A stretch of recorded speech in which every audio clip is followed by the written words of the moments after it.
Um dia a gente aprende a confiar em um Deus que faz milagres, que ouve a nossa oração, que se faz presente aqui.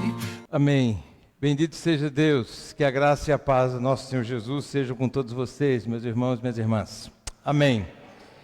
Muito bom podermos estar juntos aqui nessas circunstâncias em que eu tenho a oportunidade de ministrar a palavra a vocês. Bendito seja Deus. Depois, ao final do culto, eu tenho algumas coisas a dizer para vocês, mas nesse momento o meu desejo é apenas que você abra a sua Bíblia. Nós estamos começando uma nova série hoje, como você pode ver, Limites do Sofrimento. Limites do Sofrimento. Uma nova série. E uma série de 4 encontros. Durante esses próximos domingos, nos manteremos nesse assunto. Falarei de 4 limites. Hoje, o primeiro. E para isso eu convido você a abrir a sua Bíblia em 2 textos. O primeiro é 2ª carta aos Coríntios, capítulo 4, versículo 7. Lerei inicialmente 2ª carta aos Coríntios, capítulo 4, do versículo 7 ao versículo 9. Esse é o primeiro texto. Gostaria que você acompanhasse atentamente, por favor. Nos diz o seguinte, a palavra do Senhor. Mas temos esse tesouro em vasos de barro, para mostrar que este poder, que a tudo excede, provém de Deus e não de nós. De todos os lados somos pressionados, mas não desanimados. Ficamos perplexos, mas não desesperados. Somos perseguidos, mas não abandonados. Abatidos, mas não destruídos. Amém. Agora, Salmo 46. Salmo 46, peço a você que abra a sua Bíblia aí. Eu convido vocês a fazerem a leitura juntamente comigo, mesmo assentados como vocês estão. Salmo 46.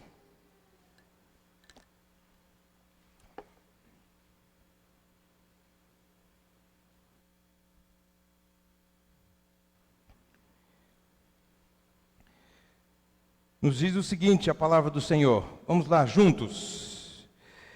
Deus é o nosso refúgio e a nossa fortaleza, auxílio sempre presente na adversidade. Por isso, não temeremos, ainda que a terra trema e os montes afundem no coração do mar, ainda que estrondem as suas águas turbulentas e os montes sejam sacudidos pela sua fúria. Há um rio cujos canais alegram a cidade de Deus, o santo lugar onde habita o Altíssimo. Deus nela está, não será abalada. Deus vem em seu auxílio desde o romper da manhã. Nações se agitam, reinos se abalam. Ele ergue a sua voz e a terra se derrete. O Senhor dos exércitos está conosco. O Deus de Jacó é a nossa torre segura. Venham, vejam as obras do Senhor, seus feitos estarrecedores na terra. Ele dá fim às guerras até os confins da terra. Quebra o arco e despedaça a lança. Destrói os escudos com fogo. Parem de lutar. Saibam que sou Deus. Serei exaltado entre as nações. Serei exaltado na terra. O Senhor dos exércitos está conosco. O Deus de Jacó é a nossa torre segura. Amém. Amém. Bendito seja Deus. Oremos mais uma vez. Senhor, obrigado por estarmos aqui agora, reunidos como igreja. Obrigado por podermos abrir livremente a sua palavra. Obrigado porque também livremente aqui estamos. E obrigado porque, ao ouvirmos a sua palavra, queremos que ela traga para nós mais liberdade do que aquela ou aquelas que experimentamos até aqui. Em nome de Cristo Jesus, que a sua palavra nessa noite seja uma palavra libertadora, abençoadora e renovadora. Em nome de Cristo Jesus eu peço que seja assim. Amém, Senhor. Amém, meus irmãos.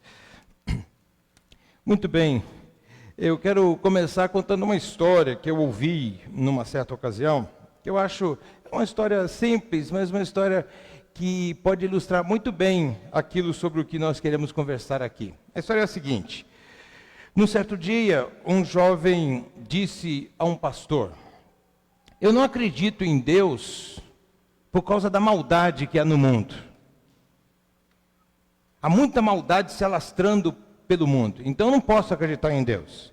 Ao que o pastor respondeu: no meu caso, eu acredito em Deus justamente por causa da maldade. Ante a expressão de incompreensão do jovem, o pastor continuou: o mal se detém diante da lei? Ou seja, a lei é suficiente para barrar o avanço do mal? Aí o jovem respondeu: não. Mas o mal se detém diante da autoridade? O simples fato de termos autoridade é suficiente para barrar o avanço do mal? Ele disse: não. O mal se detém diante da ética? Não. E diante da justiça, o mal se detém? Não. E o mal se detém diante da vontade? Basta simplesmente que a pessoa tenha vontade de barrar o mal ou de não praticar o mal, que ela vai barrar o mal ou não praticar o mal? E o jovem disse: não. E as perguntas se seguiram, obtendo sempre as mesmas respostas. O pastor então finalmente perguntou: então por que o mal não tomou conta de tudo? Se nada pode barrar o mal, por que o mal não tomou conta de tudo? E no mesmo fôlego ele arrematou: tem de haver alguma coisa detendo o avanço da maldade. A Bíblia diz que existe uma pessoa que está detendo o avanço da maldade. E eu creio nessa pessoa. Essa pessoa é Jesus.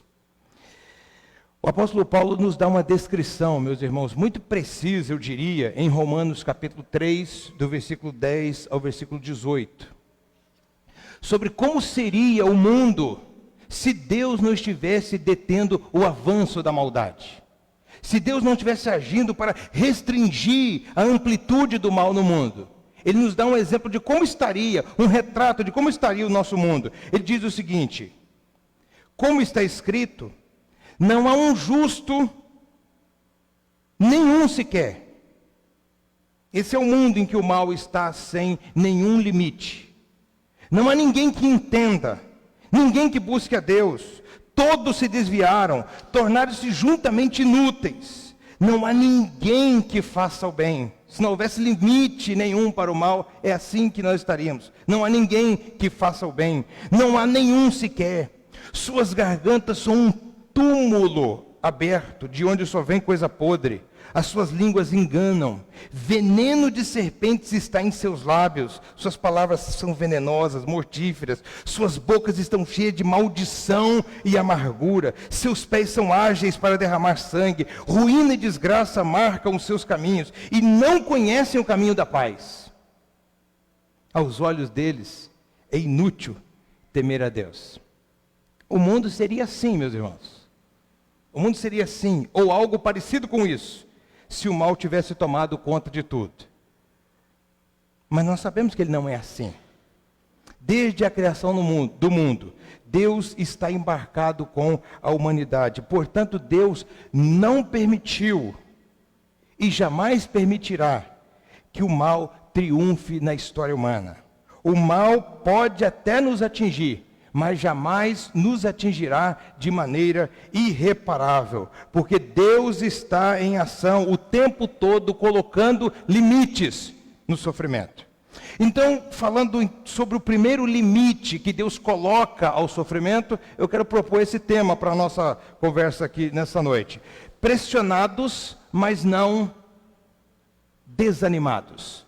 Pressionados, mas não desanimados. Olhando primeiramente para o texto de Coríntios, capítulo 4, versículo 8. O sofrimento, como nós bem sabemos, é uma experiência universal. Dizer isso é chover no molhado. Não importa se você crê ou não crê em Deus, não há como escapar do sofrimento. E parece até que uns sofrem mais do que outros, talvez a gente possa dizer isso. Mas uma coisa é fato, inequívoco: todos sofrem. Todos sofrem. E isso me lembra um poema do Francisco Otaviano, que você já deve ter ouvido, inclusive eu mesmo recitá-lo aqui, que é o seguinte: quem passou pela vida em branca nuvem e em plácido repouso adormeceu, quem não sentiu o frio da desgraça, quem passou pela vida e não sofreu, foi espectro de homem, e não homem, só passou pela vida, não viveu. Todos sofrem. E a gente pode dizer que há pelo menos 3 categorias de sofrimentos pelos quais nós passamos. O primeiro a gente poderia dizer que é o sofrimento autoimposto. É aquele sofrimento que a pessoa enfrenta por causa de decisões erradas, escolhas erradas, planta vento, colhe tempestade. Ela traz o sofrimento sobre ela. Mas há uma outra categoria de sofrimento que a gente poderia dizer que é o sofrimento infligido.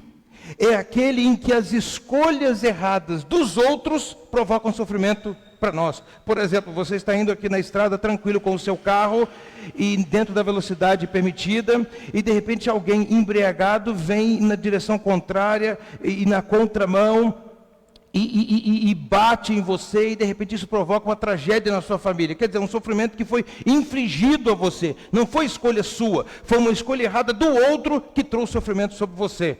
Mas existe uma terceira categoria de sofrimento, que é a seguinte, que é o sofrimento contingente.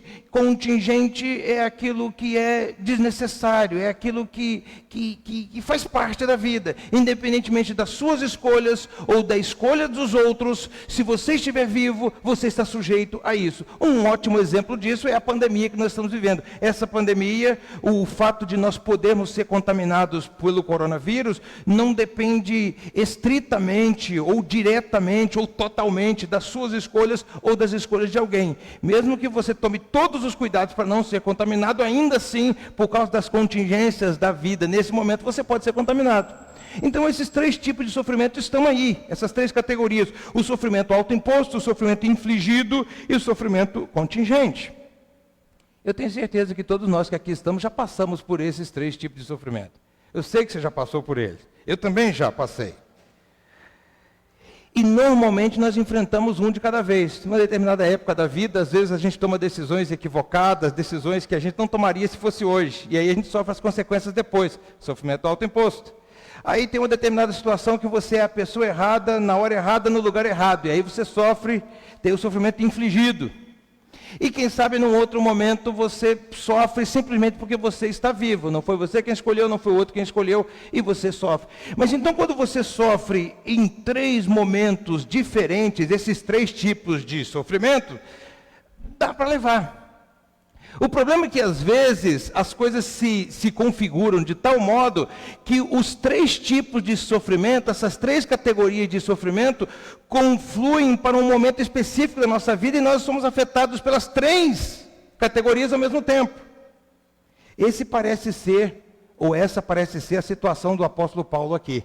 Se você olhar lá na 2ª carta aos Coríntios, capítulo 4, versículo 8, ele está numa situação em que ele está defendendo a sua condição de apóstolo.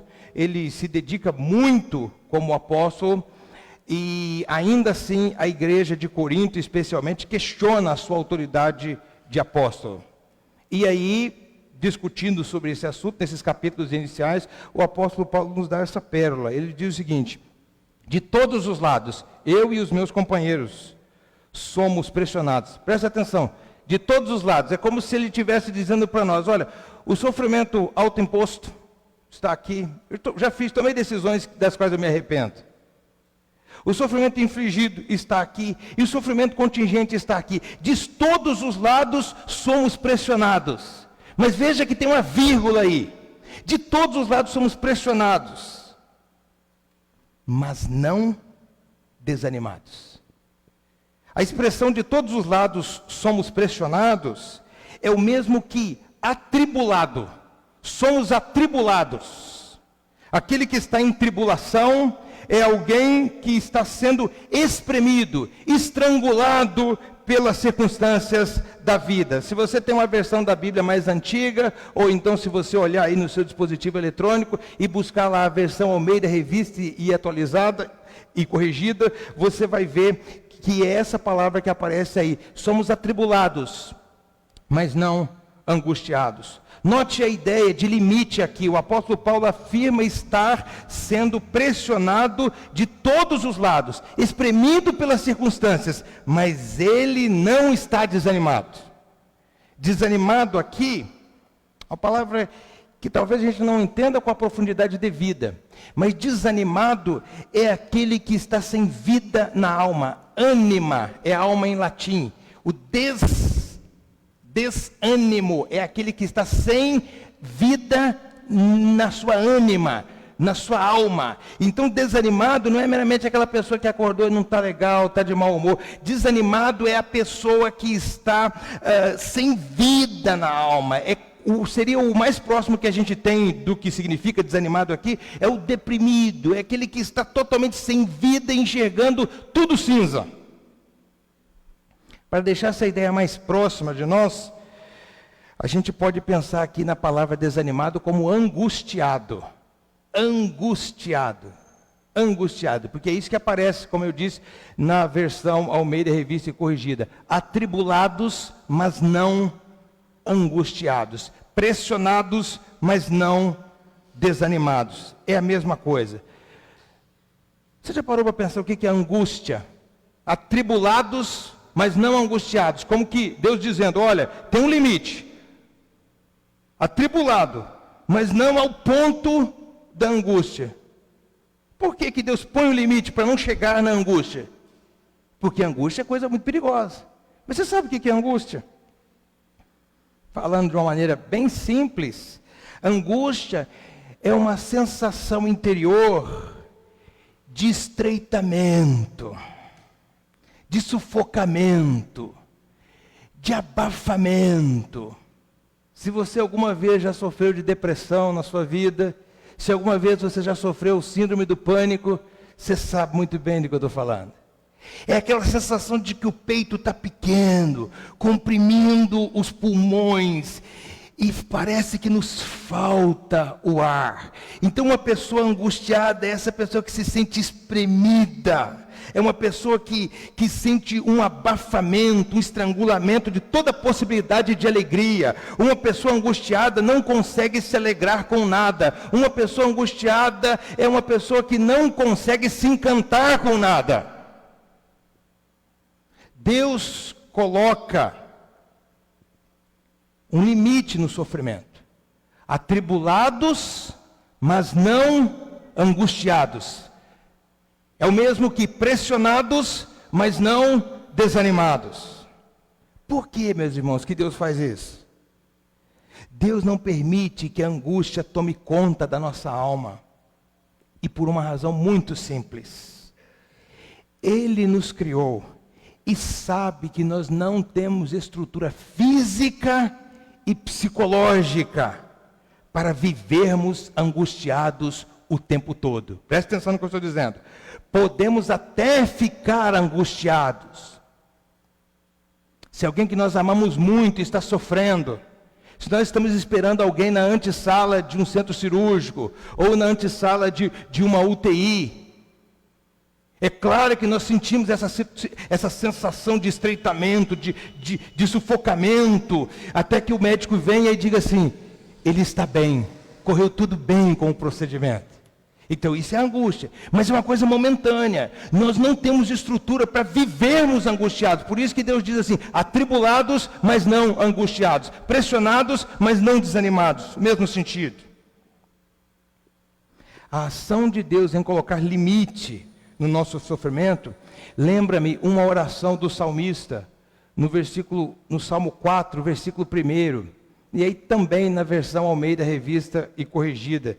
É uma oração maravilhosa que o salmista faz. Presta atenção na oração, ligando com o que nós conversamos até aqui sobre a angústia. Ele diz assim, ouve-me quando eu clamo. Salmo 4, versículo 1. Ó Deus da minha justiça, na angústia me deste largueza. Você consegue ver isso que eu estou tentando dizer aqui, meu irmão? Ouve-me quando clamo, Senhor. Eu já te clamei outras vezes, e o Senhor me ouviu, e agora eu estou numa situação de sofrimento. Eu estou sendo pressionado por todos os lados de novo. E aí eu te clamo, Deus, eu te clamo, porque eu estou me sentindo sufocado, estrangulado. Eu te clamo, Deus, Deus da minha justiça. Por que eu te clamo? Porque eu sei que quando chega a angústia, você me dá largueza. Deus dá largueza na angústia. É o limite. A situação vem espremendo e vai empurrando você para a situação de angústia. E Deus, então, de dentro para fora, dá largueza na angústia. Isso é maravilhoso, meus irmãos. Isso é real. Isso é verdadeiro. Mas aí você pode dizer assim: ok, pastor, eu entendi. Mas como é que Deus coloca esse limite aí? O raciocínio eu entendi. Mas como é que Ele coloca esse limite? Quando você está lá na situação de pressão, como é que Ele coloca esse limite? Ou dizendo a mesma coisa de um outro jeito: como é que nós podemos experimentar essa ação providencial de Deus de colocar um limite no sofrimento e dar largueza para o nosso interior num tempo de angústia? Aí que o Salmo 46 pode nos ajudar aqui. O Salmo 46, versículo 1 diz o seguinte: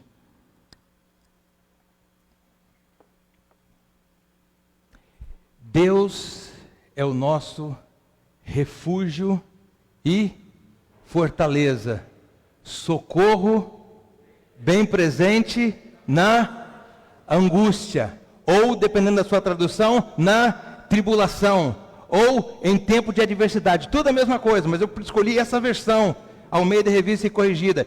Deus é o nosso refúgio, e presta atenção, fortaleza, socorro bem presente quando as circunstâncias estão nos espremendo, nos estrangulando, nos apertando, e nós estamos indo para uma situação de angústia em que a gente não vai resistir. Deus é a nossa fortaleza, socorro bem presente, para não vivermos esmagados, ou para não sermos esmagados pela angústia constante.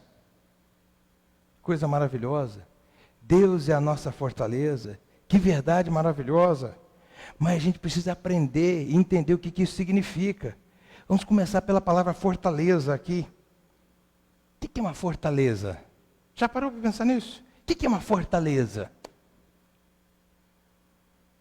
A gente não vive mais na Idade Média? Ou não vive na Europa, onde tem tantas fortalezas, tantos castelos, ou pelo menos nas cidades históricas do Brasil, onde a gente ainda encontra algumas fortalezas, alguns fortes? O que é uma fortaleza? As fortalezas, meus irmãos e minhas irmãs, eram cidades edificadas em lugares elevados, circundadas por altas e espessas muralhas, ao longo das quais, em cima daquelas muralhas, eram instaladas torres de sentinelas. A visão privilegiada que essas sentinelas tinham de tudo à sua volta, permitia que elas percebessem qualquer movimentação inimiga em sua direção, e possibilitava aos que se encontravam dentro da fortaleza prepararem-se para o contra-ataque. Então a fortaleza tinha a ver com a ideia de um refúgio para enfrentar uma batalha contra alguém que vem guerrear contra você. Mas tem um outro sentido, e esse é o mais interessante aqui, para a ideia da fortaleza. As fortalezas não eram apenas lugares em que as pessoas se escondiam de inimigos e se preparavam para batalhas. Não. As fortalezas também, preste atenção nisso, serviam como um local em que os viajantes, cansados da viagem, cansados da jornada, podiam pernoitar, descansar e alimentarem-se, antes de seguir a jornada rumo ao destino desejado. Então veja, em resumo, as fortalezas eram lugares onde as pessoas renovavam as suas forças para continuar a sua jornada, para continuarem a sua jornada. As fortalezas eram lugares em que as pessoas encontravam refrigério, um lugar em que elas descansavam, um lugar em que elas encontravam sustento, para que então elas pudessem continuar a sua jornada. E é nesse sentido que Deus está dizendo aqui: eu sou a fortaleza de vocês. Por isso que eu sou um socorro no tempo da angústia. Deus é a nossa fortaleza, mas não como um lugar aonde a gente vai para se refugiar, mas como uma relação dentro da qual a gente se encontra para amar. Me permitam repetir isso. Deus é a nossa fortaleza, mas não como um lugar aonde a gente vai para se refugiar, mas como uma relação dentro da qual a gente se encontra para amar. Deus é a nossa fortaleza. Em termos práticos, isso significa que é com a força de Deus que nós enfrentamos as nossas batalhas. É com a força de Deus que nós atravessamos o sofrimento, com sanidade e esperança. Deus põe um limite no nosso sofrimento. Podemos ser pressionados por todos os lados, mas não seremos esmagados pelo sofrimento. Por quê? Porque Deus é a nossa fortaleza. É um socorro bem presente no tempo da angústia. Aí você pode perguntar: tá bom, pastor, mas como é que eu entro nessa fortaleza no meu dia a dia?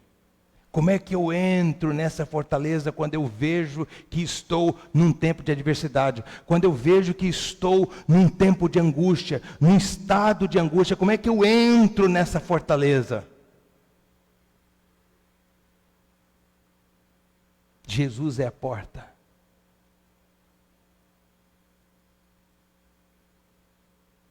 Jesus é a porta da fortaleza.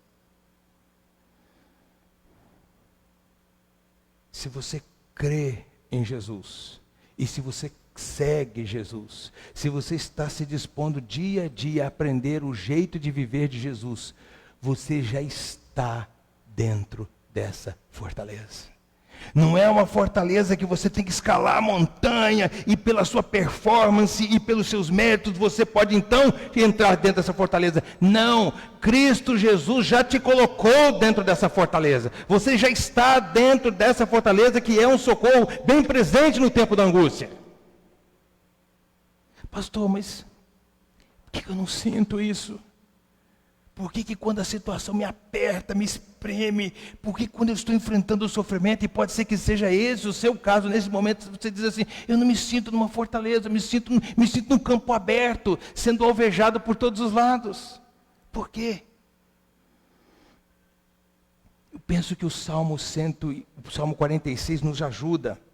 Versículo 8, 9 e 10 diz o seguinte, Salmo 46, veja aí. Venham, eu creio em Jesus, eu sigo Jesus, mas dia após dia, quando eu enfrento o tempo de angústia, quando eu me sinto pressionado por todos os lados, quando eu estou sendo atribulado, Deus fala assim: venham. Está se sentindo pressionado por todos os lados? Sim. Está se sentindo vulnerável? Sim. Parece que as circunstâncias vão esmagar você? Sim. Então ele diz: venham. Vejam as obras do Senhor. Olhe para a sua história e veja as obras do Senhor. Olhe de onde você veio e como você chegou até aqui. E como Deus tem te sustentado até aqui. Olhe o que Deus já fez na sua história. Olhe o que Deus tem feito na história das pessoas que são próximas a você. Olhe os livramentos que Deus já deu. Olhe aquilo que Deus tem feito na história do mundo, que é o caso aqui. Ele diz assim: os seus feitos estarrecedores na terra. Contemple os feitos do Senhor. Pare um pouquinho. tire o foco daquilo que está te pressionando naquele momento, das circunstâncias que estão pressionando, e olhe para o circunstante que tem feito coisas estarrecedoras na terra, coisas que nos deixam boquiabertos. E naquele contexto de guerra, o salmista diz assim, olha, ele dá fim às guerras até os confins da terra, ele quebra o arco, despedaça a lança, ele destrói os escudos com fogo, tudo que poderia esmagar você, ele põe fim nisso. Olhe e veja. E aí você ainda pode insistir e dizer assim, pastor, eu até tento ver, mas não consigo ver nada disso, eu só consigo ver a minha vida como se fosse dentro de um quarto estreito, que as paredes estão se fechando, eu me sinto espremida, especialmente nas circunstâncias que estou me encontrando agora. A sequência do texto diz assim, pare de lutar, ou então, aquietai-vos. Ah, tá, então quer dizer que é para eu cruzar os braços e esperar, o que tiver de ser, será? Não, não é isso que ele está dizendo, não. Sabe o que ele está dizendo? Ele está dizendo assim, pare de lutar confiando somente nas suas forças. Pare de lutar achando que a força que vai enfrentar as circunstâncias e que vai fazer você triunfar nas circunstâncias em que você está, mantendo a sanidade, vem só de você. Pare de lutar confiado só nas suas forças, mas olhe para aquilo que Deus tem feito, olhe para o fato de que você está dentro de uma fortaleza que é o próprio Deus, e com a força de Deus que você vai enfrentar o sofrimento, atravessar o sofrimento, com sanidade e com esperança. Parem de lutar, saibam que eu sou Deus, serei exaltado entre as nações, serei exaltado na terra, serei exaltado na sua vida. O que você vai levar para casa? Você vai levar para casa um princípio, e o princípio é esse: Deus é a minha fortaleza, é com a sua força que eu vou superar esse momento. Qual é o seu momento? Talvez seja exatamente um momento de angústia, mas se ele não veio agora, ele virá em algum momento, porque sempre vem, todos sofrem. Deus é a minha fortaleza, é com a sua força que eu vou enfrentar, que eu vou superar esse momento. Que Deus nos abençoe. Amém.